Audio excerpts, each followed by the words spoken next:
তফসিল ঘোষণায় ভাষণের সবকিছু চূড়ান্ত করেছে নির্বাচন কমিশন ইসি। বুধবার সন্ধ্যায় কিংবা 11 ডিসেম্বর ত্রয়োদশ সংসদ নির্বাচনের তফসিল ঘোষণা করা হতে পারে। মঙ্গলবার ইসি রহমানেল মাসুদ বিষয়টি নিশ্চিত করেছেন। তিনি জানান, বুধবার রাষ্ট্রপতির সঙ্গে সাক্ষাৎ শেষে সন্ধ্যায় কিংবা বৃহস্পতিবার ত্রয়োদশ সংসদ নির্বাচনের তফসিল ঘোষণা করবে কমিশন।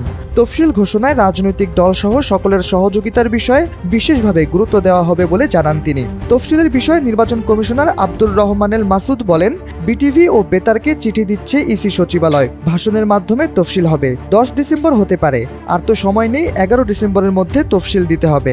জানা গেছে, প্রধান নির্বাচন কমিশনার সিইসি এএমএম নাসিরউদ্দিন তফসিল ঘোষণা করবেন। তফসিলে আগামী বছর ফেব্রুয়ারির প্রথমার্ধে ভোট গ্রহণের দিন ধার্য করা হতে পারে বলে জানা গেছে।